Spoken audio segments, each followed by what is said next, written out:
Pronto. Pronto, show de bola. Na última aula a gente tinha terminado de ver o fluxo de autenticação, né? De, da questão dos testes, né? A gente estava construindo. E aí nessa aula, né, que é a última aula, a gente vai tentar ver só por cima alguns outros conceitos que ficaram de fora, né? Uma das coisas que eu queria tentar incluir para abordar no curso, né? Eu tinha até colocado lá na proposta, quando eu enviei para o Renato, era também o CI/CD, né? Para quem não conhece, o CI/CD ele é um conceito, né, chamado Continuous Integration, Continuous Deployment, que ele basicamente é uma automatização do seu deploy, né? Ele é uma ferramenta, hoje em dia, muito, muito, muito utilizada no mercado, onde você tem essa questão do deploy automatizado e não somente do deploy automatizado. Né? Você vai configurar um script para que esse script ele faça o deploy da sua aplicação, mas baseado em quê? Né? Então, o CI/CD ele é muito mais do que só uma automação. Ele é todo um ecossistema que o seu time, ou então às vezes só você, cria em volta, no caso, cria e configura em volta da sua aplicação, né? Para que ele faça o deploy da melhor maneira possível, né? A minha ideia inicial era conseguir mostrar para vocês alguma coisa de CI/CD, só que desde a última aula eu fiquei planejando o que eu ia fazer direito nessa aula, né, para passar para vocês, como se fosse uma tocha, né, para que caso vocês queiram procurar mais coisas, vocês saibam, né, ou tenham reconhecimento de campo, saibam o que existe, né, o que ainda mais vocês podem estudar e coisas do tipo. Só que eu percebi que o CI/CD ele é muito, infelizmente, ele é muito maior do que uma aula só, né? Então, eu vou trazendo essa aula aqui para a gente conversar sobre alguns conceitos.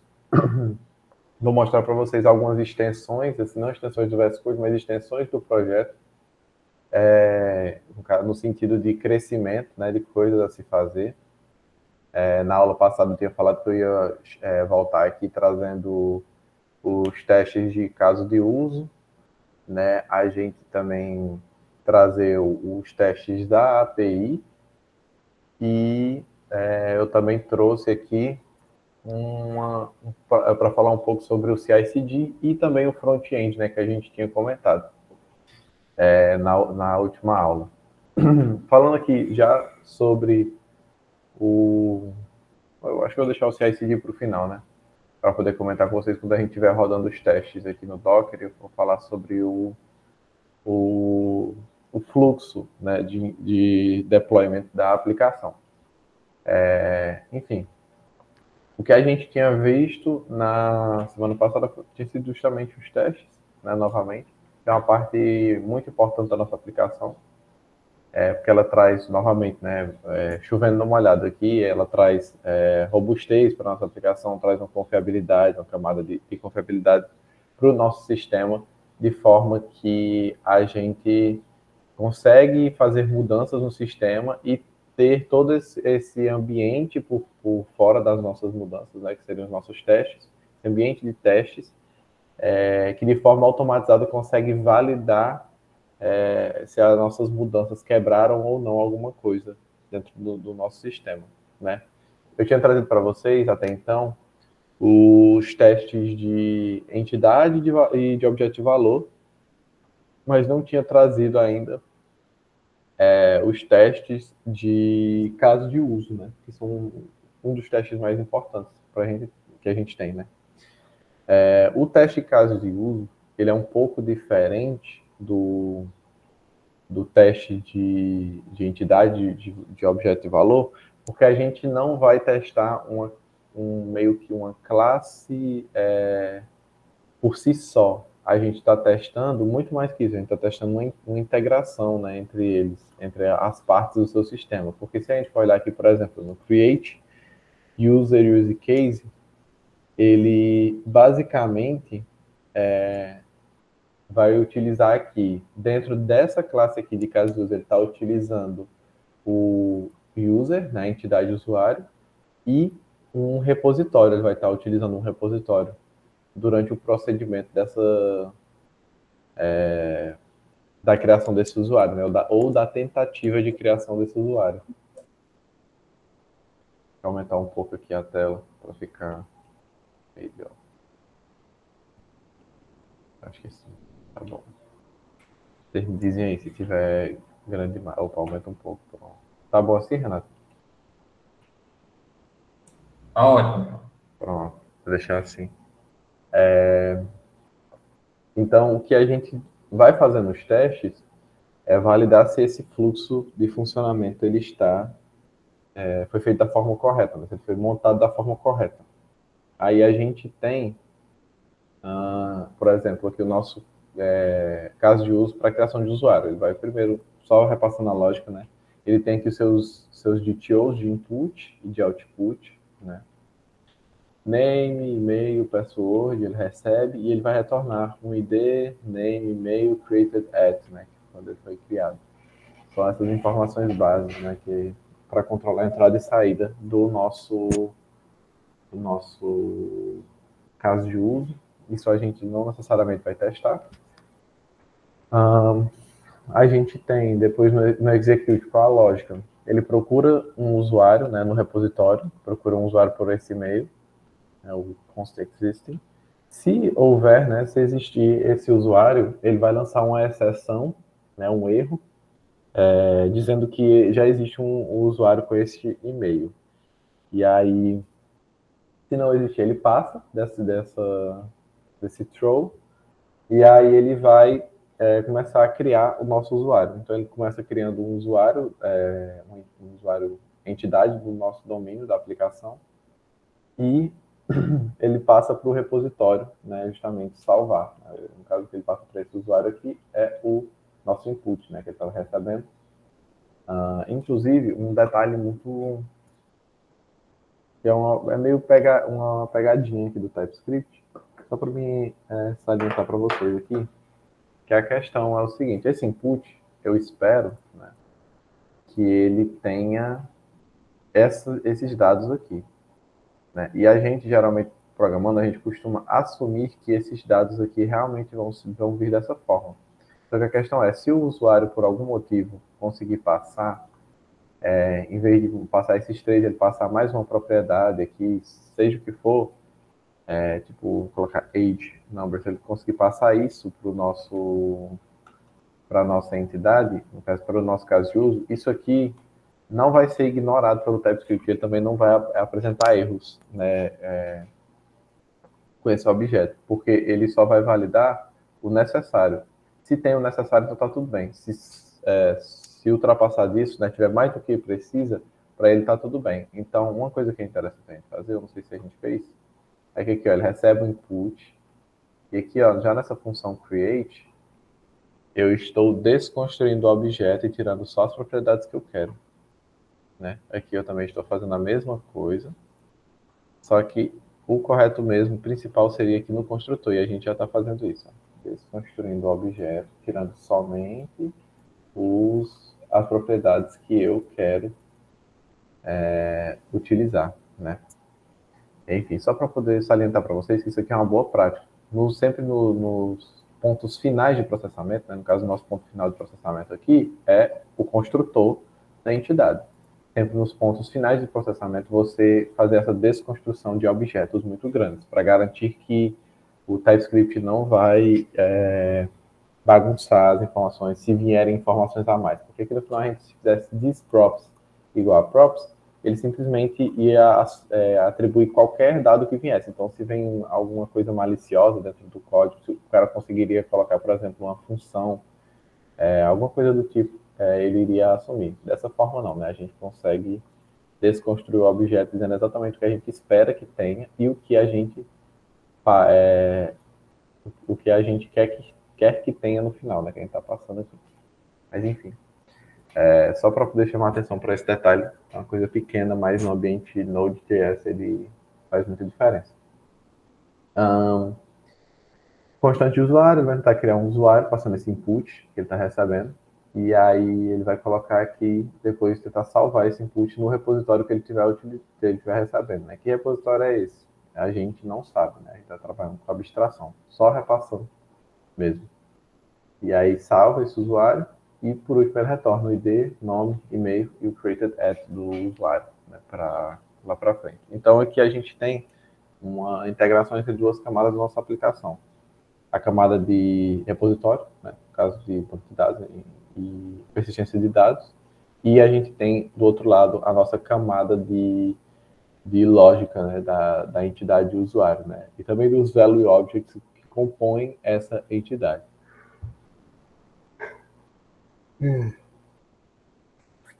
Então, o que acontece? A gente vai fazer... Para a gente fazer o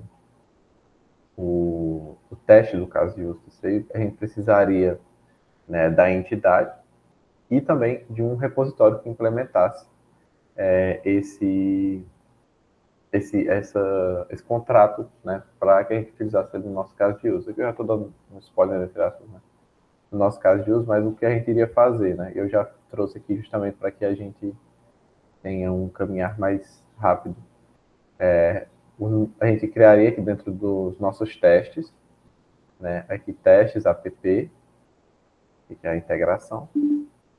Nos testes de aplicação, a gente iria criar uma pasta chamada repositórios e a gente vai criar essa abordagemzinha aqui que é muito famosa no mercado, que é os repositórios em memória. Por que criar uma implementação do repositório em memória? Por que não utilizaram a implementação do repositório juntamente com o seu... Agora esqueci. Com a sua implementação no infra, né? Simplesmente aqui, gente, a gente vai estar trabalhando com esse repositório em memória, né? Um repositório que a gente criou e tem um controle absoluto sobre a persistência dos dados dele e tudo mais, porque a gente quer justamente separar essas camadas de responsabilidade o máximo possível para que a gente possa fazer o teste mais unitário possível. Então, o que acontece? Se eu, por algum acaso aqui no meu teste de caso de uso, eu utilizasse o repositório, ao invés de ser o in-memory, eu utilizasse o meu repositório aqui do infra, cadê? Repositórios, user repository aqui, ó, do type ORM, estaria incorreta o meu teste? Ele não estaria incorreto, ele só ia estar testando um escopo diferente, né? E um escopo maior, porque a acoplação de responsabilidades é muito maior, né? E a gente está literalmente colocando o nosso teste, né? A nossa lógica sendo testada também à mercê da lógica do repositório. Então, se tiver alguma coisa errada lá no repositório, ele influencia diretamente na nossa lógica do caso de uso. Não é isso que a gente quer testar, né? A gente quer validar que aquela lógica, aquele fluxo do caso de uso, ele está correto. Então, por isso, a gente vai criar um repositório que é uma simulação em memória. Então, o que a gente fez aqui, né? A gente vai criar aqui um export class in memory user repository, né? A gente geralmente dá esse nome aqui, ó, em memória, quer dizer que ele fica cacheado na memória RAM. Ele vai implementar a interface e user repository, né? Essa interface que a gente já tinha implementado antes, que é basicamente um contrato, né? De o que deve ser seguido pelos nossos repositórios, né? Quais funções ele deve ter e tudo mais. E aí, né, essa classe ela vai ter o async find by e-mail e o async save, né? Que são as nossas duas funções principais, mas ele também vai ter aqui, ó, public, né, simulando o banco de dados, onde seria guardado public users, e vai ser um array, né, de entidades de usuário, né. E aí eu estou instanciando aqui, iniciando esse array como um array vazio. E aí o que acontece? Quando a gente for fazer, né, salvar o usuário, então deletar o usuário e coisa do tipo, a gente vai manipular esse array aqui, né. A gente simplesmente apaga ou atualiza as entradas do array, né, para simular esse banco de dados. É nada mais do que uma lista gigante. Então a gente tem aqui, ó, assim, find by e-mail, né, o nosso método que encontra usuários pelo e-mail, recebe o e-mail string, e ele promete a resposta de usuário ou nulo. E aí a implementação dele é muito simples. A gente vai fazer aqui uma constante para guardar o valor que retornar dessa query aqui, ó, query entre aspas, tá? A gente vai basicamente pegar lá o nosso array, nosso vetor, e a gente vai fazer um find. E aí basicamente vai buscar aqui na nossa funçãozinha, né, que é uma arrow function, tá, gente? Que recebe o usuário do nosso array aqui, e aí eu quero retornar, né, eu quero encontrar o usuário, né, que o e-mail dele for igual ao e-mail que eu passei na função. Isso aqui é o JavaScript básico. Então, a gente está simulando como se fosse uma query do banco de dados. Por que a gente está fazendo isso? Para dividir justamente a responsabilidade, né? É muito difícil que esse repositório em memória aqui ele tenha algum erro, alguma coisa do tipo, porque ele é justamente isso, muito simplório, muito simples. Ele é realmente um repositório só para auxiliar nos testes de lógica, né? Então, a gente constrói ele de uma forma em que é basicamente impossível que ele dê algum problema, dê algum erro. E aí é que a gente diz, ó, caso o usuário, ele pode ser tanto um usuário, pode ser um defined, né? Porque ele pode não encontrar o usuário. Só que aqui a gente estabeleceu que o nosso retorno seria o user ou nulo, então a gente faz isso aqui, ó, a gente retorna user, mas aí, se não tiver o user, né, isso aqui ó, é o fallback, eu esqueci o nome desse operador, mas aqui ele vai tentar dizer, ó, se não tiver isso aqui, user, você retorna o que tiver na direita, né, que é o nulo. Então isso quer dizer o quê? Se não tiver usuário, ele retorna o nulo. E aí pronto. Morreu Maria Pré, a gente está com a nossa função feita aqui da melhor forma possível. E aí vamos lá. A gente começou aqui pelo find by e-mail, mas a gente também tem o save, né? O nosso save ele tem duas funções. Ele tanto cria usuários no banco de dados, ele é o nosso insert, mas ele também é o nosso, acho que é a update, né, do nosso banco de dados, porque se a gente tem um usuário que já está no banco de dados e já foi criado posteriormente, a gente consegue salvar esse usuário no banco, né, novas informações dele, de acordo com o ID. E isso vem da documentação do nosso TypeORM. Deixa eu ver aqui. Cadê? Tá aqui em Memory Repository, não. Database, Migration, que é outra coisa. Repositories, User Repository. Acho que se eu passar o mouse aqui, ele deve mostrar. Saves a given entity in the database. Ele, então, quer dizer, tá dizendo aqui. Ele salva uma entidade, chegar para ele no banco de dados. Se essa entidade não existe, if entity does not exist in the database, then it inserts, né?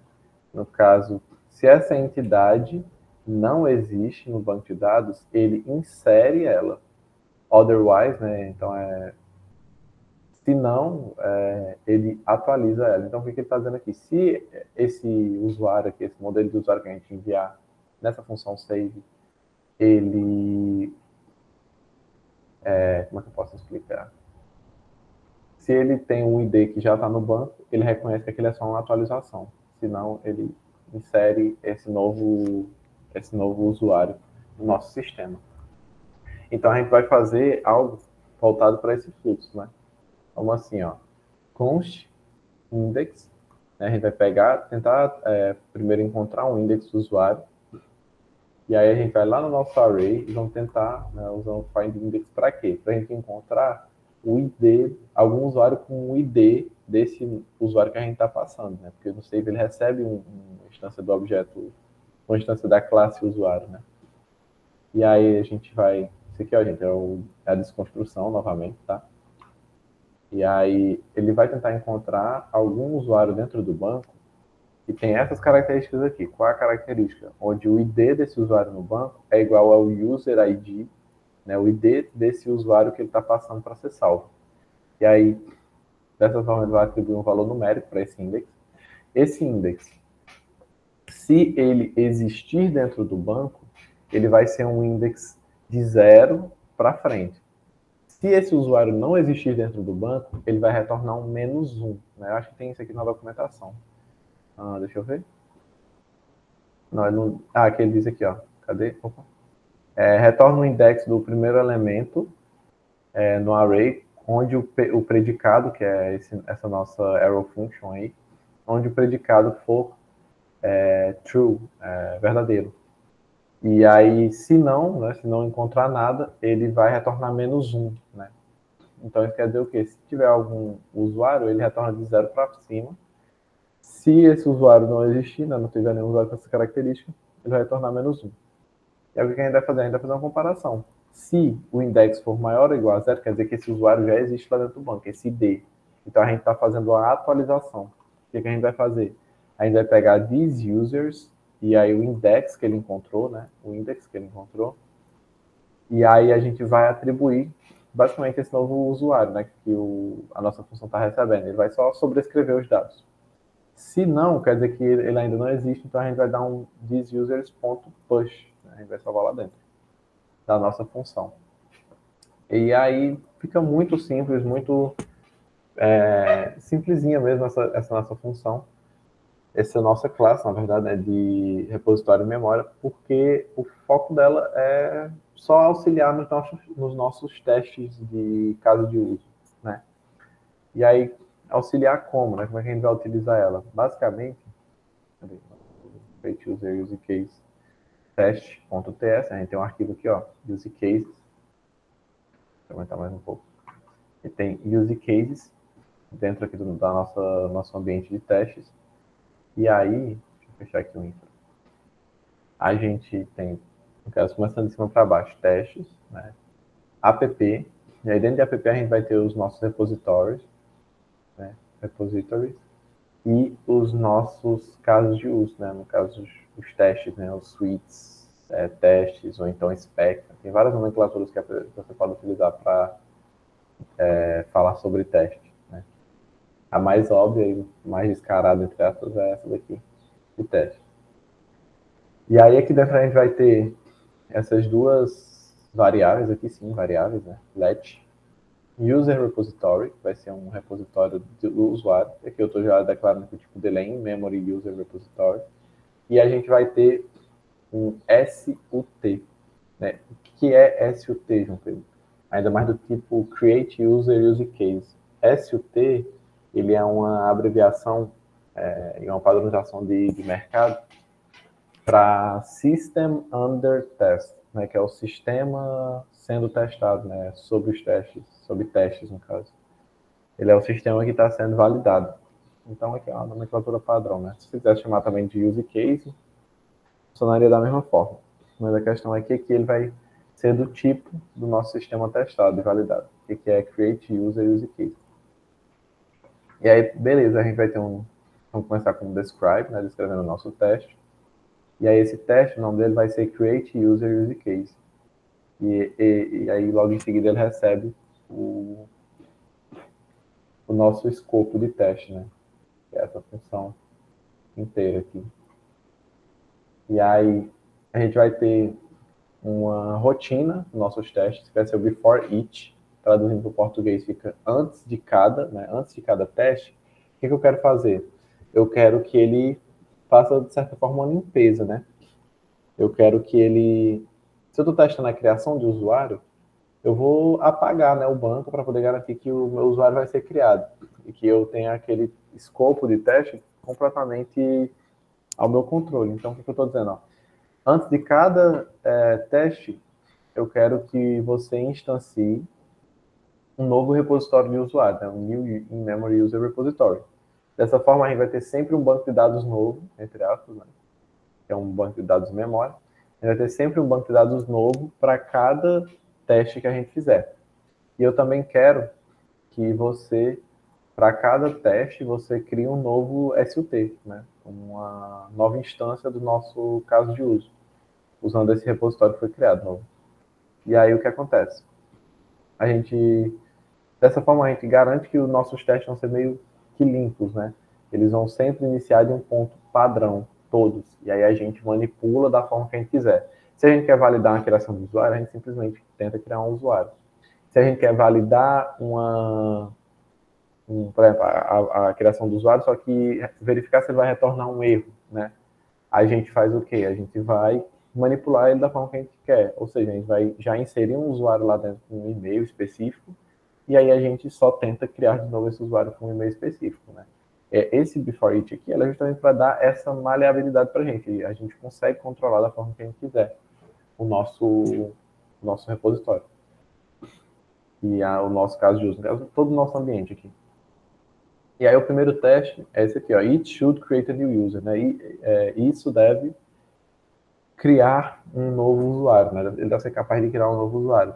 Recebe um método async, né, como segundo parâmetro. E aí a gente tem aquela estruturazinha básica que eu já passei para vocês do teste, né? Que eu não coloquei os comentários, mas é basicamente o nosso prepare, o nosso act e o nosso assert. Então preparar, agir e comparar, né? São os nossos 3 pilares nos testes. Então a gente preparou aqui um input.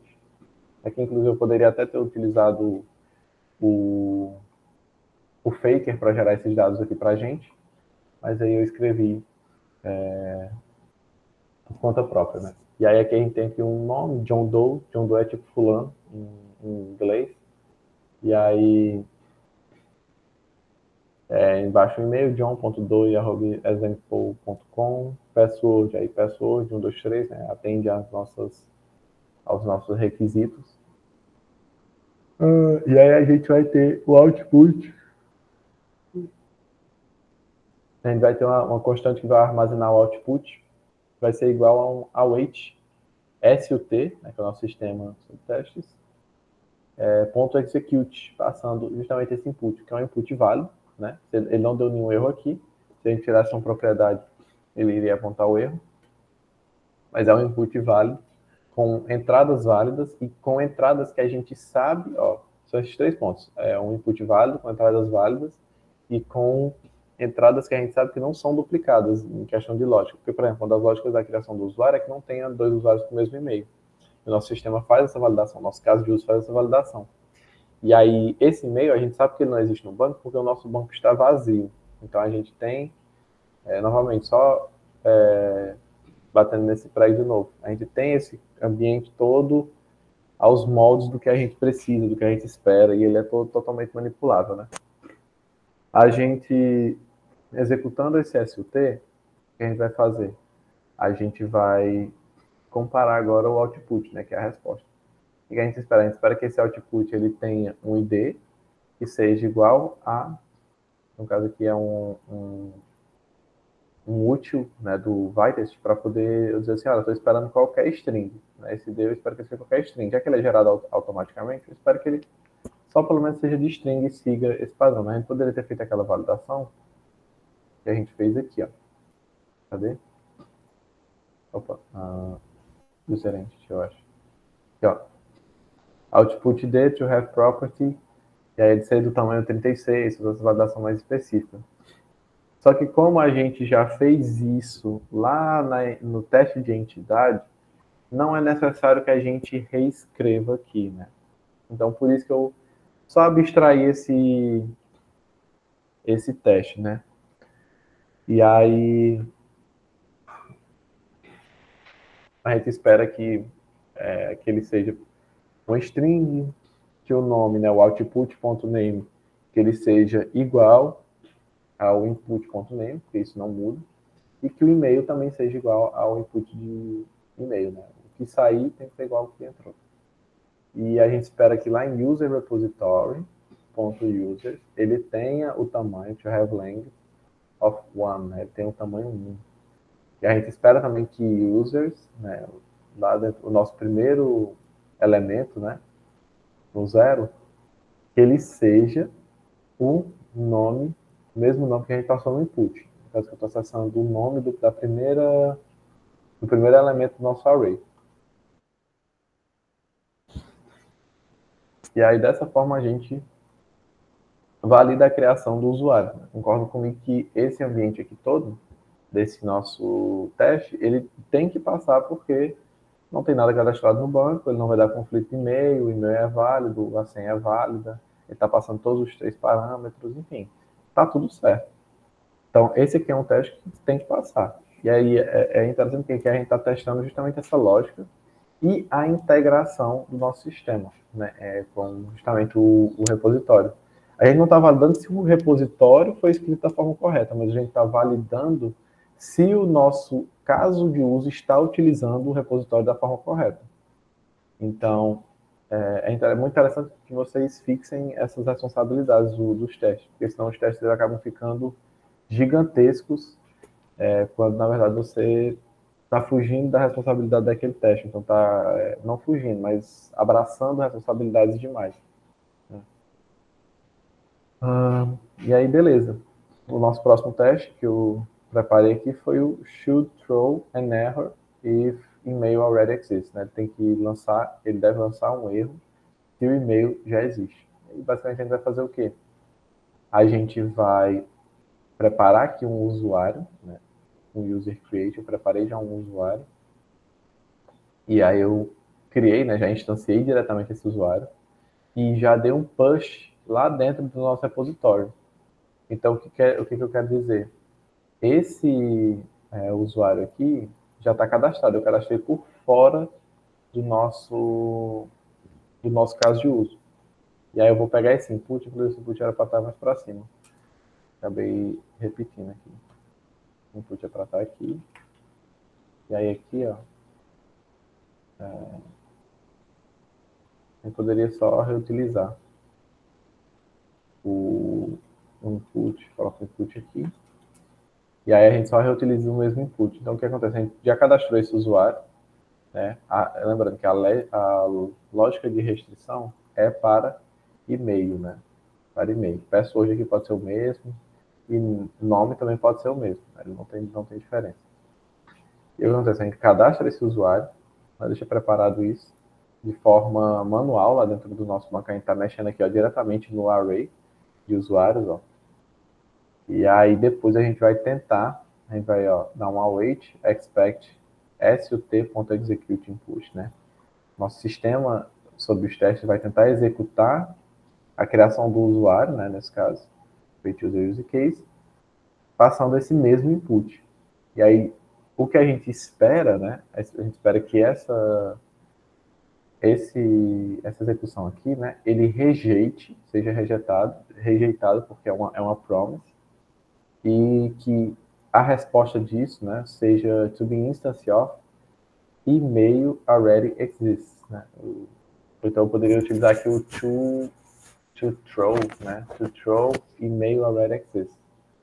E aí, eu não sei se vocês lembram, quando eu estava executando aqui os meus testes, os nossos testes aqui, cadê? Quando eu casei os de entidade, ele estava dando um errozinho. Ele ficava comentando várias coisas aqui, ficava aparecendo várias mensagens não era bem um erro, mas ele era orientando alguma coisa. E aí eu tentava resolver e não conseguia. Eu descobri o que era. No caso, acho que foi aqui no meu nome, mas em password, ó. Deixa eu tirar isso aqui. Quando eu rodar esse teste aqui, ele vai dar uma mensagem. Ó. Ele ficava dando essa mensagem aqui várias vezes. Basicamente, a coisa que eu não tinha reparado é que isso aqui ó, não é uma promise, a resposta disso aqui. Então a gente precisa colocar o await antes desses expects que tem rejects, né, na frente. Então, quando a gente coloca o await, ele vai passar o teste tranquilamente, né, sem dar nenhum erro, sem dar nenhuma mensagem. Eu posso até testar aqui as entidades todas, ó, como funciona. E aí, beleza, aqui é de pessoas, a gente tá fora do escopo. E aí é basicamente isso, a gente espera que ele falhe, né, ele rejeite a execução de salvar esse usuário, e que a resposta disso seja uma instância desse erro aqui, ó, que é email already exists, que faltou o erro no final. E aí, perfeito. Só application email already exists. Vou só renomear isso aqui.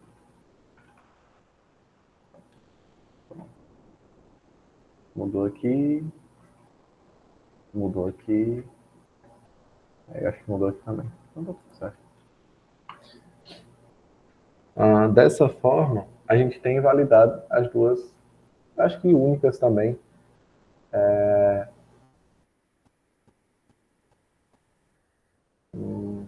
fluxos, os dois únicos fluxos mais importantes do nosso caso de uso. Eu fiquei calado agora porque eu estava pensando antes de alguma outra coisa.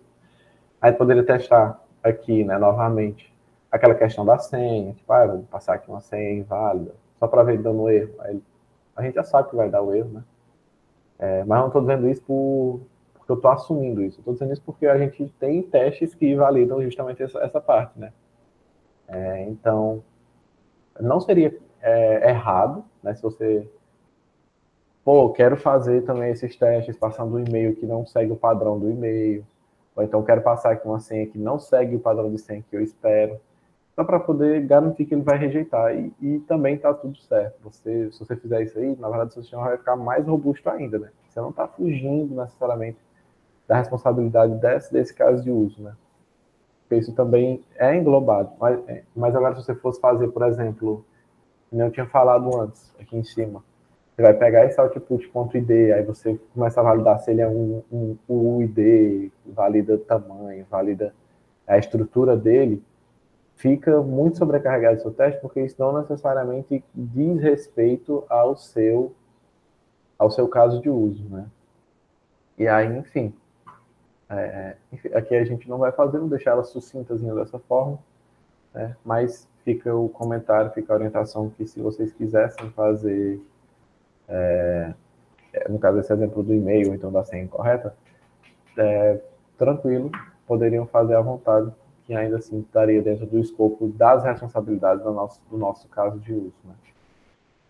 Aqui eu poderia utilizar o Faker, né, para poder gerar esses dados de forma aleatória, só que não tem muita diferença, né? O Faker geralmente é bom para trabalhar com uma gama maior, né, um acervo maior de, de dados, né, no geral. E aí, enfim, dando aqui eu vou mostrar para vocês depois a rota de integração, e na rota de integração eu estou utilizando o Faker. Deixar dessa forma, né, se a gente quisesse colocar o Faker, é só colocar lá faker.internet username, first name, né, no caso, person first name, faker.internet.email, faker.internet.password, e a gente passa aquelas regrinhas, né, password tem que ter 8, tem que ter tal coisa, enfim. Estaria dentro do escopo, né, da nossa aplicação e está tudo certo no nosso teste. Então vamos rodar esse teste aqui para a gente ver rodando.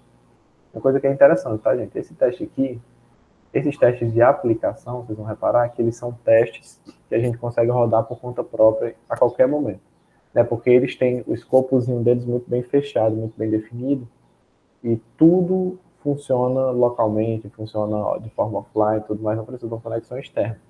A partir do momento que a gente for começar a escrever testes de integração, aí é que a coisa fica um pouco diferente, né? E é o próximo que a gente vai ver. Vamos rodar aqui todos os testes da nossa aplicação, né? Ele vai rodar testes de entidades, de valores de objetos, de objetos de valor, e vai rodar os testes de casos de uso. Então, vamos rodar isso aqui. Pronto. Ele passaram todos os testes, né? Então, tem outra forma da gente rodar o teste? Tem outra forma da gente rodar o teste. Qual é a outra forma? É aqui no terminal. Se a gente rodar assim, cadê? npm run teste. Ele vai dar erro nos testes de integração, tá? Mas isso aqui é meio que já esperado, porque esses testes de integração, eles não estão... A gente não tem banco de dados, não tem nada rodando para ele acessar. Então, ignorem isso aqui, né? Mas eles estão rodando aqui, ó. Cadê? Aqui, ó, nossos testes de criação, create user, use case, passaram todos os dois testes que a gente estabeleceu, né? Geralmente a gente divide os scripts de teste da seguinte maneira. Deixa eu vir aqui. Isso eu esqueci de fazer, mas vou comentar, não sei se eu vou lembrar aqui. A gente divide os testes em alguns scripts. Tem esse script aqui, que é o de teste padrão, que ele testa todo o escopo da aplicação. Geralmente tem o teste app, que aí ele esse script aqui, ele englobaria somente os testes a nível de aplicação, né, de lógica de domínio. E aí a gente teria também o de teste de, não sei o nome se é infra, a nomenclatura, tanto faz, mas parece integration. Seriam os testes de integração da nossa aplicação, né? Como é que eu faço isso? Eu não me lembro.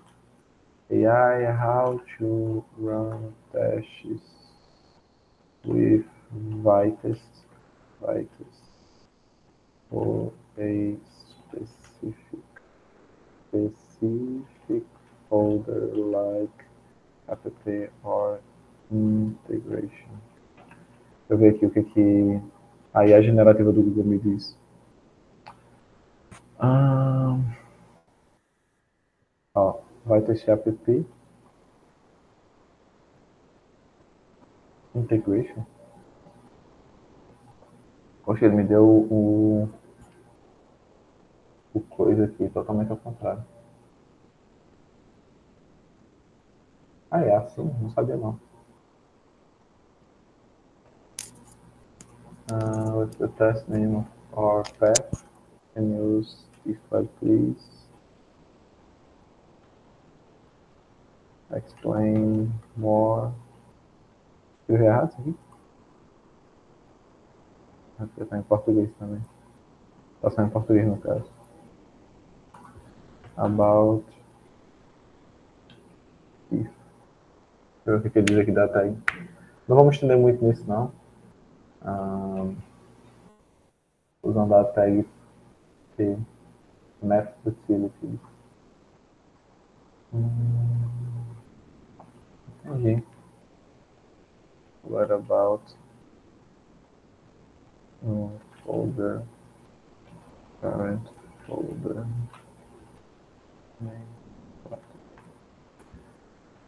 Vamos ver o que ele sintetiza aqui pra gente. -t app. Enfim, tem como a gente fazer run all tests within any folder named app. Sim, eu não sei dessa forma que ele roda, né? Vai test run. Deixa eu ver se eu colocar aqui app e integration. Deixa eu ver se ele funciona, essa restrição. Run test, app. Funcionou. É simples assim. Então, ele rodou somente os testes de aplicação, né, do nosso domínio. E aí, se eu tentar aqui npm, run teste, integration, ele vai tentar rodar os testes de integração e vai falhar nos dois. Né? Então, eu não me lembrava, obrigado aí ao Google, muito inteligente, essas IA generativas aí. Deixa eu ver como é que tinha dado aqui a estrutura dos... Era certo, teste, integration, ok, perfeito.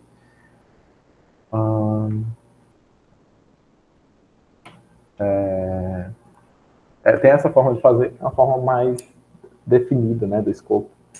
É um pouco mais controlada, e eu acho que é o melhor a se fazer, né, porque aí você divide justamente isso. E os testes de integração, como vocês viram, eles são testes que a gente precisa de um ambiente para poder que esse teste funcione. Então, não adianta e não é correto que a gente crie também, por exemplo, instancie nos testes de integração um banco de dados em memória. Né? Assim, correto pode até ser, depende muito da aplicação. Mas o melhor possível seria que a gente tivesse esses testes de integração o mais próximo possível do real da nossa aplicação. E a gente vai ver isso um pouco mais para frente. Né? Enfim, aqui a gente criou essas duas estruturas aqui de teste, né? No caso, estrutura não, esses scripts. E basicamente é o seguinte, inclusive uma coisa que eu adicionei, tá, gente? Eu tinha esquecido, é isso aqui, ó, node env igual a teste. Isso aqui é interessante de passar, o Vitest ele já faz isso, mas aqui a gente está explicitando que o nosso ambiente que for rodar, né, que estiver rodando, vai ser um ambiente de teste, ele vai especificar essa variável aqui, ó. E qual a importância dessa variável? Justamente aqui, o nosso config, pronto. A gente tem esse aqui, ó, quando a gente vai passar o nosso env, né, vai fazer o parse dele com os log, a gente tem aqui, ó, essa variável node_env, que pode assumir esses valores aqui, ó, test, production e development. E por padrão, ele sempre assume que está no ambiente de produção, tá? E aí, o que acontece? Eu até criei aqui também, ó, eu tinha a constante isDev, isProd, e eu adicionei essa aqui, ó, isTest, para poder validar. E aí, onde é que a gente aplicaria esse tipo de coisa? Por exemplo, quando eu estiver rodando os meus testes, eu quero que, eu pelo menos, né, João Pedro, eu espero que as mensagens de teste, elas venham de uma forma muito concisa, uma forma limpa, né, uma mensagenzinha atrás da outra, dessa forma aqui que ele está rodando, ó. Vem uma mensagem, outra, depois outra, depois outra. Quando a gente abre o servidor, e a gente vai fazer isso, né? A gente vai ter que abrir o servidor para rodar testes de integração, né? Que eles simulam a aplicação funcionando de forma real, né? Com hospedagem e tudo mais. Quando a gente abre o nosso servidor ele faz logs no sistema, né? Ele escreve as mudanças, né? Ele loga, ele registra no console as mudanças. Só que eu não quero que isso aconteça no ambiente de teste. Então, qual é a finalidade desse teste, né? Uma das finalidades dele é eu vim aqui em infra, HTTP, server, e aí eu digo aqui, ó, o logger do meu servidor, né? O logger do meu servidor, eu quero que ele esteja ativo ou não, né? A lógica disso vai ser o seguinte, eu quero que não, né? Isso aqui não seja teste. Então, se o ambiente não for de teste, o logger vai estar ativo. Então, tanto no ambiente de desenvolvimento, quanto no ambiente de produção. Ambos ele vai ter o logger, mas quando eu estiver testando a minha aplicação, for um ambiente de teste, ele desativa o logger para que ele não polua o nosso terminal, que vai mostrar os testes. E aí, perfeito. O que a gente tem para fazer? Ah, sim, os testes de integração, né? Pronto. Olhando aqui, chega uma mensagem de boleto.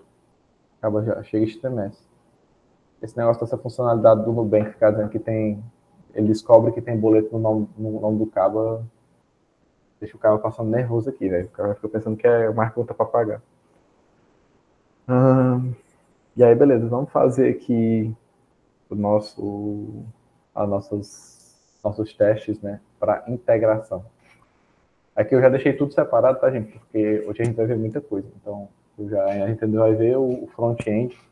Eu estava achando que ia sobrar tempo demais, mas enfim. Estamos correndo aqui rapidinho. Nos nossos casos de uso, né, de integração do sistema, só repassando mais. Aqui eu estou no caso de uso. Nos nossos testes de integração do sistema, a gente vai armazenar eles aqui nessa pasta aqui. Tem a app, que é a lógica, o domínio da nossa aplicação, onde a gente vai testar e validar esse tipo de coisa. E a gente tem aqui a integração, que é justamente isso. A gente vai testar a rota, vai testar se está na rota correta, se está tendo a resposta HTTP correta, né, o nosso controller e coisas do tipo. O que a gente vai fazer aqui? A gente começa criando o nosso describe, né, igual antes, né, ele engloba todos os nossos testes. Eu digo aqui, ó, user routes. Aqui, ó, vocês podem reparar que o nome do arquivo, ele é user.routes.test.tf. Por que eu não estou criando um teste para o controller? Né? Você poderia perguntar isso. Porque os nossos controllers, eles são muito simples. Eles são basicamente pega e repassa. É isso que ele está fazendo. Ele pega, que eu estou desconstruindo um objeto, e depois eu repasso isso dentro da nossa função execute, e aí acabou. Ele não faz mais nada do que isso. Aqui da mesma forma. Então, não faz muito sentido que a gente faça um caso de uso especificamente para isso. Né? Faz mais sentido que a gente faça um caso de uso, desculpa, um switch de teste para testar especificamente isso. Faz mais sentido que a gente crie um switch para poder testar, né, um teste para testar, validar a lógica geral, né, de se está tudo grudando certinho, se a cola está unindo todos os pedaços. Então é por isso que a gente está validando aqui o user routes. Fica aqui, ó, user.routes.ts. Aí sim a gente valida tudo aqui certinho. A gente tem aqui o before all, né?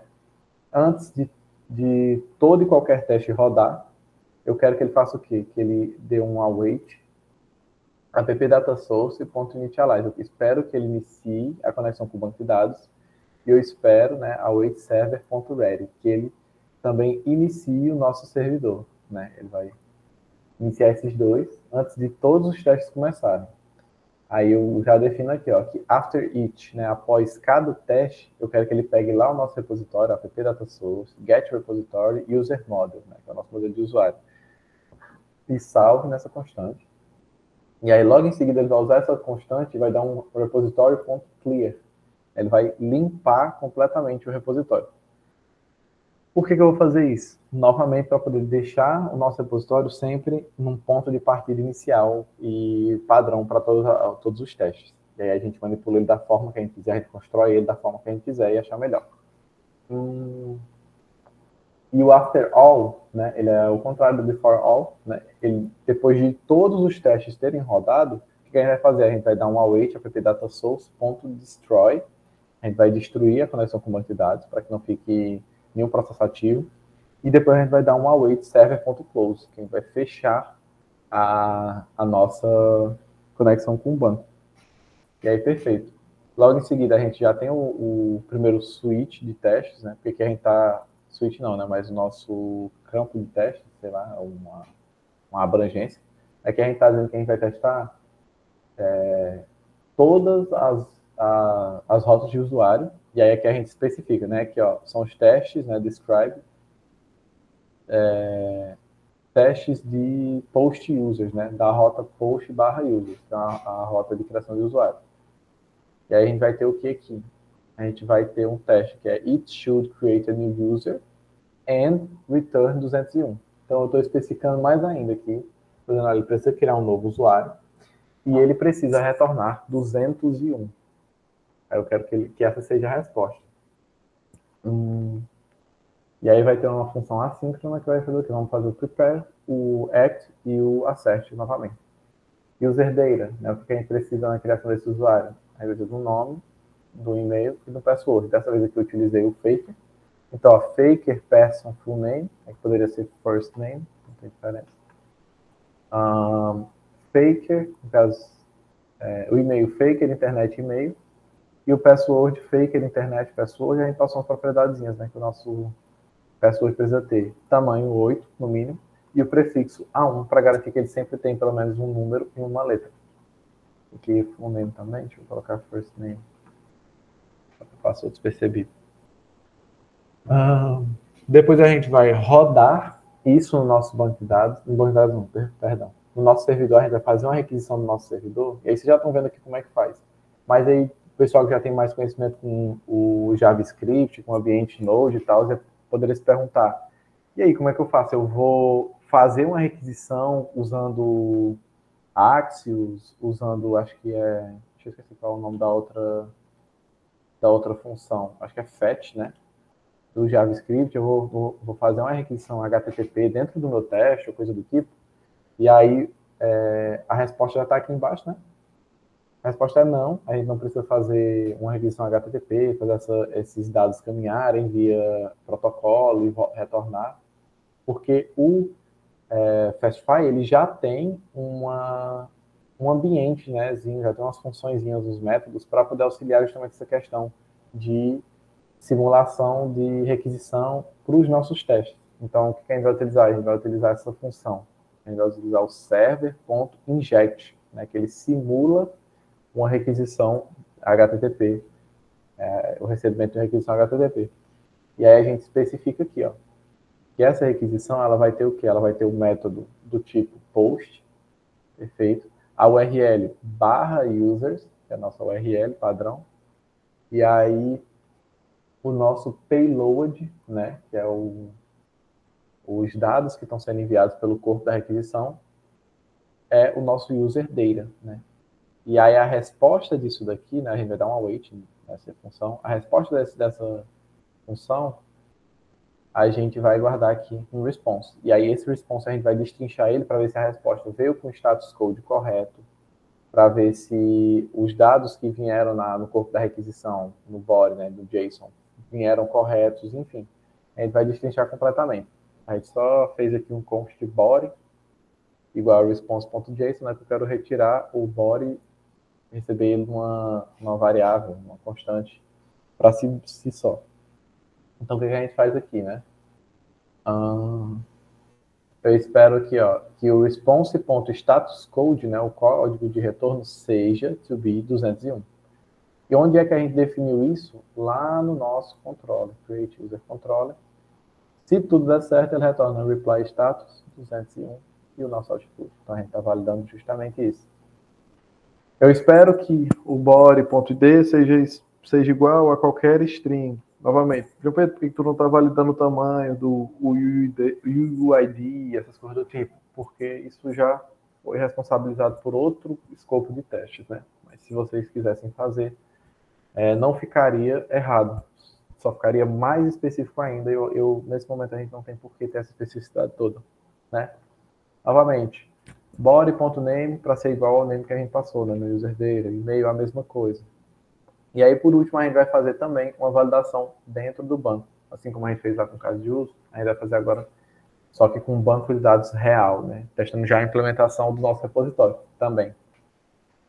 Com o xdbuser, ele vai pegar o repositório de usuário, await, app data source, get repository, e aí ele vai dar o find one by, né, já vai puxar um método, find one by e-mail, e aí ele vai passar o nosso e-mail de user data, né, que a gente preparou aqui em cima.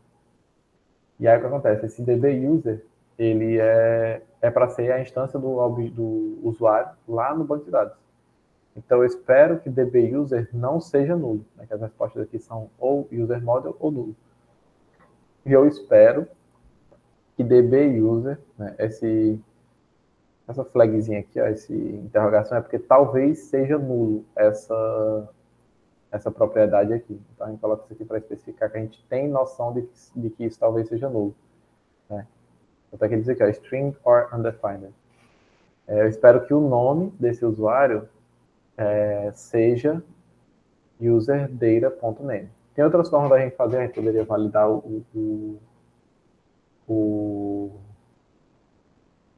esse objeto que viesse, a gente poderia validar ele. Assim, gente, tem muita coisa que dá para fazer, muita coisa mesmo. Aqui eu estou ainda sendo muito simplório. Por exemplo, na parte de testes, isso que eu estou falando, né, de validar a estrutura do objeto, a gente tem uma função do Vitesse, do expect, que é o Vitesse match object, acho que é assim. Deixa eu ver. Tem uma documentação aqui. Vou puxar a documentação direto, não da IA, porque eu não sei, eu não confio muito. Não é sempre que eu confio na IA, não, no caso. To match object. Aqui, ó, to match object, que a gente pode construir. Aqui tem um objeto, né? E aí eu digo que esse objeto, eu quero que ele consiga bater com esse outro objeto que a gente tem, né? Stomer, first name, last name, location. Aí ele vai tentar bater para ver se ele tem esse pedaço. Se ele tem esse pedaço, aí ele voltaria correto. Então, o que a gente poderia fazer? A gente poderia pegar esse aqui, ó, né? Esse objeto e fazer ele tentar bater lá com esse retorno que a gente está tendo do banco de dados. Enfim, tem muita coisa para a gente fazer. Que a gente poderia fazer, né, no caso, e aí fica a critério de vocês expandir a forma que vocês quiserem. E aí, logo em seguida, a gente tem aqui... Cadê? Opa, aqui. Depois validar, caso o e-mail seja duplicado, né? O e-mail já existe. Então, a gente vai ter aqui, ó, it should return 409 quando o e-mail já existir. Né? Isso deve retornar 409 quando o e-mail já existir. E aí vai ser uma função assíncrona.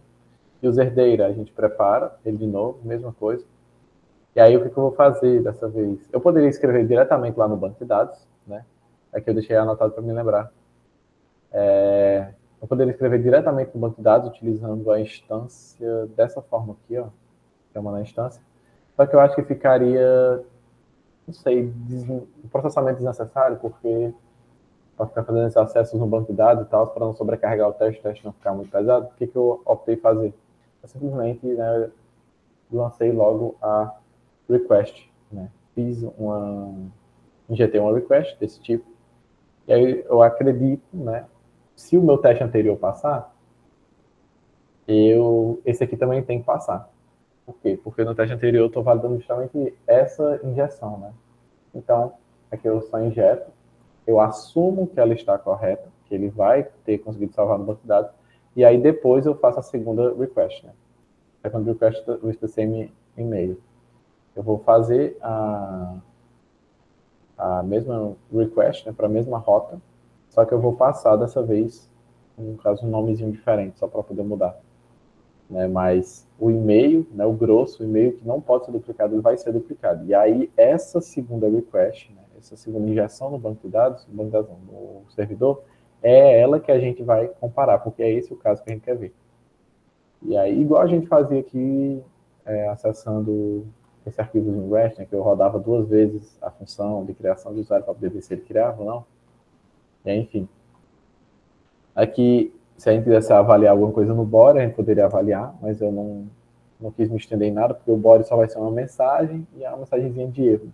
A gente poderia pegar essa mensagem, comparar com uma mensagem lá do user, do e-mail, already exists erro, para poder validar se está tudo certo, mas é meio indiferente, né? Nesse caso, o mais importante mesmo é o caso de uso, né?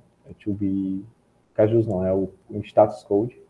E outra coisa que a gente poderia ter feito aqui seria pegar isso aqui. A gente poderia validar também o banco de dados para garantir que ele não salvou nada, né? Deixa eu ver aqui. A gente tem aqui o nosso repositório de usuário e aí eu vou dar um count. Esse count aqui, ele me volta tipo um length, né? Ele vai me voltar quantas... coloca aqui. db length. Length, acho que assim escreve. Ele me volta quantos objetos, quantas linhas estão escritas no nosso banco de dados. E aí, utilizando esse db length, deixa eu arrumar aqui na cadeira, db length não, db count, eu vou fazer uma validação, porque eu espero que esse primeiro aqui seja criado, mas eu espero que esse segundo ele falhe e não seja criado 2 vezes. Então, o que a gente vai fazer? A gente vai simplesmente validar, né? Expect db length to be 1, né? Eu espero que ele só tenha uma entidade lá no nosso banco de dados. Então, é mais uma validação a mais, né, no caso. E aí, perfeito. Ou então, poderia especificar ainda mais, tipo, vocês viram que aqui tem um método count by, eu poderia passar aqui o e-mail dele e dizer, olha, eu quero que só tenha uma instância, eu tenha um usuário com esse e-mail. Mas o count ele já atende a gente, porque a gente tem justamente esse ambiente controlado. A gente sabe que se tiver um usuário aí, vai ser um usuário que a gente criou. Se não tiver nada, é porque a gente não criou nada. Ou então não precisaria criar nada. Enfim. Fica aqui mais uma forma de testar e tudo mais. E aí, perfeito. Se eu tentar rodar esse teste, vocês já viram que ele vai dar PO, né? Ele vai dar erros aqui. Por que ele está dando erros? Porque esse teste aqui, como ele é um teste de integração, ele precisa conectar e integrar com o banco de dados em si. E aí, o que é que a gente faz? Como é que a gente resolve isso, né? Aí a gente vai resolver isso da mesma forma que a gente fez para todo o resto do sistema, que foi utilizando o Docker. Então, a gente nada mais vai fazer, depois de terminar de escrever os nossos testes de integração, uma das abordagens, tá, gente? Não é regra, né? Escrito em pedra, nem nada do tipo. É uma das abordagens que eu gosto de utilizar, é essa justamente do Docker. A gente cria um Docker Compose para criar esse ambiente perfeito para rodar os testes. Então, a gente tem aqui o Docker Compose.test, que ele é o DB teste aqui, gente, ele é a mesma coisa, tá igual. Só muda um detalhezinho aqui, ó, que eu adicionei essa função de health check, que depois eu estava mexendo e tal, aí eu comecei a perceber que eu tinha passado por cima disso aqui. Por ignorância minha mesmo. Eu acabei esquecendo que isso aqui é fundamental, que é uma função que basicamente o que ela faz? Ela fica verificando de 5 em 5 segundos, até 5 repetições, se o banco de dados já está ativo e apto a receber conexões. E aí eu digo que, por exemplo, que é o meu test runner, né, que é o nosso serviço, a condição dele é que DB teste esteja na condição saudável, né? Eu preciso que o nosso DB aqui ele esteja funcionando perfeitamente. O que acontece? Aqui a gente configura perfeitamente, da mesma forma, a não ter de mudança. Ó. Aqui, né, no caso health check eu já falei, mas isso aqui, ó, PostgreSDB, eu adicionei um underline teste. Isso é uma coisa muito importante, porque para a gente não trocar as bolas e acabar escrevendo sem querer no teste não, num banco de dados de produção ou coisa do tipo. Então eu vou adicionar esse underline teste aqui, e lá no nosso SRC, eu fechar todas as arquivos, SRC, infra, database e data source, a gente faz aqui uma verificaçãozinha. Se for ambiente de testes, né, is-test, o que eu vou fazer? Eu vou pegar o nome do banco de dados e vou concatenar com o underline teste. Se não, vai ser o nome cru da forma que vier. Novamente, isso aqui é muito importante porque a gente garante uma diferenciação entre o nome dos bancos. Isso é uma camada de segurança importantíssima na nossa aplicação, porque se por algum motivo você está na empresa, o estagiário esqueceu de mudar lá as variáveis de ambiente para o ambiente de teste, o cara iria sobrescrever e apagar todo o banco de dados de vocês da produção. Então, é muito importante que a gente defina isso aqui a nível de código, né? Escrito aqui ó, no Compose e no Data Source, porque dessa forma a gente garante que vai funcionar, né? Que está tudo certo. E que a gente não vai mexer no banco de dados da produção. A não ser que seu banco de dados da produção seja underline teste no final. Mas enfim. Aqui, ó, Synchronize. Eu estou desativando ele lá na produção. Eu não quero que ele rode essa função na produção, então eu digo, ó, onde não for produção, você pode ativar. E log, novamente, eu quero que os meus testes eles tenham um log bem limpinho, só mostre os logs do teste. Então eu digo que onde não for ambiente de teste, você pode rodar também. Enfim, isso aqui eu vou mostrar mais para frente, tá, gente? Não se preocupem com isso. Essa linha foi adicionada. E aí, perfeito. Dessa forma, a gente tem aqui também o nosso test runner, que o build dele ele vai pegar esse Dockerfile, né, esse nosso Dockerfile. Ele vai... Esse context é basicamente isso. Eu digo, olha, você roda Dockerfile, mas você só roda o development. Então, ele só vai rodar isso daqui, ó. Ele só roda isso aqui. Ele vai fazer basicamente o build e instalar os nossos pacotes do Node. E aí, o comando que você vai rodar, ao final desse build, vai ser esse aqui, ó, npm run test. E eu posso deixar o run test, que aí ele já roda todos os testes de uma vez, fica ok. Aí eu também poderia especificar só para testes de integração, mas eu vou deixar dessa maneira porque acho que é importante, né? Ele roda tudo e já era. Volumes, isso aqui é só uma cópia do nosso, deixa eu abrir aqui do outro lado, Docker, Compose, Dev. Basicamente eu estou dizendo que ele vai sincronizar todos os nossos arquivos, ó. Ele sincroniza todos os arquivos da minha aplicação, do meu computador com os arquivos do Docker, e ele também sincroniza o Node Modules. E aí eu digo que depends on, ele depende do dbtest, e a condição do dbtest é esse serviço aqui, tá? E a condição é que o dbtest ele esteja service healthy, ou seja, quer dizer que ele passou nesse health check aqui, ó. Ele tem uma resposta de sucesso nesse health check. E aí o environment a gente só muda aqui algumas coisinhas, né? Tipo, ó, dbhost vai ser dbtest, é o nome do nosso serviço aqui em cima. Porta 5432, que é a porta padrão lá em cima. dbuser, dbpass, dbname, enfim. Tudo funcionando da melhor forma possível e do jeito correto. JWT Secret é um secret qualquer, né? A gente nem precisaria passar esse JWT Secret porque a gente já tem lá um default na aplicação. E, enfim. E aí, esse test runner aqui basicamente vai buildar nossa aplicação, instalar os pacotes e rodar os testes. Então, quando a gente vier aqui, a gente pode rodar por aqui, né, o serviço, se a gente quiser. Mas eu vou rodar pelo terminal porque, enfim, para a gente não ficar dependente de ferramentas terceiras. Então, a gente rodaria docker compose -f, docker compose.test.yml up --build e essa função aqui, ó, abort on container exit. Pronto. Como a gente vai rodar os testes uma vez, ele vai rodar e simplesmente fechar o processo. E aí a gente está dizendo aqui, olha, abort um container exit quer dizer o quê? Se algum container fechar, né, sair, se desligar, você simplesmente aborta a execução do container e desliga tudo. E é basicamente isso que a gente quer, né? Então, o que acontece? É esse nome aqui gigantesco, né, para rodar os testes. Quando a gente der Enter aqui, ele vai preparar todo o ambiente para a gente, com banco de dados, e tudo mais. Ai, dor nas costas, viu? Acaba ser programador. Para que a gente rode os testes. E aí ele rodou, ele deu um erro aqui, ó. Erro response for daemon. Ai, deu um erro aqui na network, tá? Vamos colocar em configurou lá, deu errado. Ver o que ele dá aqui se eu rodar de novo. Não sei.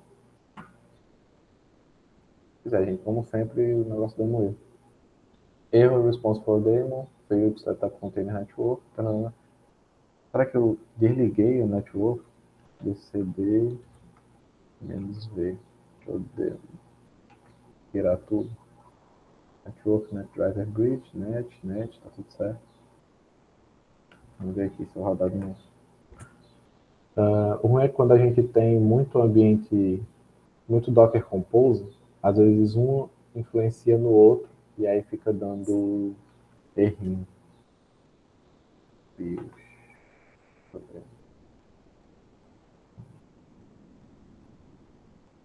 Docker Compose menos F. E aí, em vez disso aqui, eu vou dar o down menos V, para ver se ele limpa. Vou dar Docker Compose up, build, vamos abort.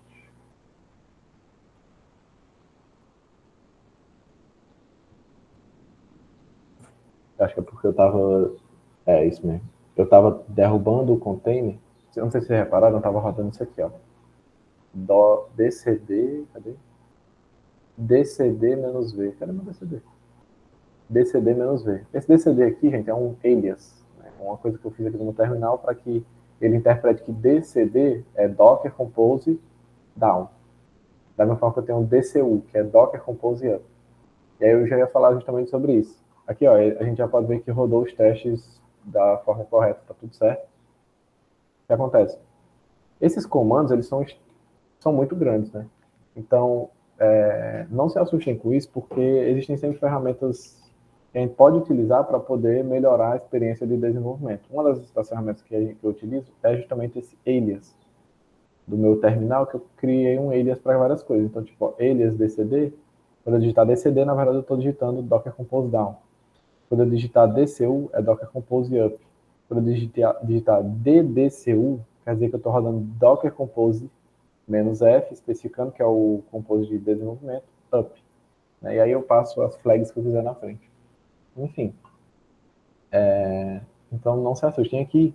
A gente pode ver que ele rodou, criou o banco de dados perfeito, e aí depois ele rodou aqui ó, os testes, tanto de app e o de integração. Ó. Passou aqui o nosso teste de integração.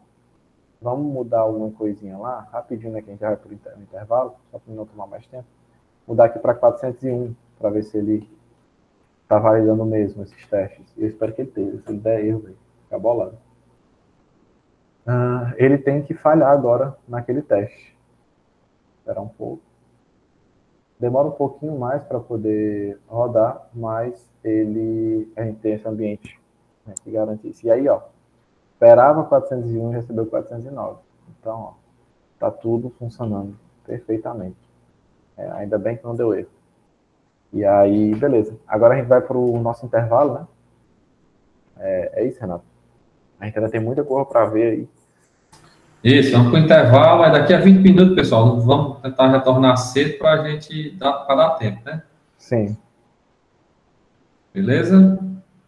Pois pronto, vamos encerrar aqui a gravação, após 20 minutos, 9h45 a gente retorna. Beleza.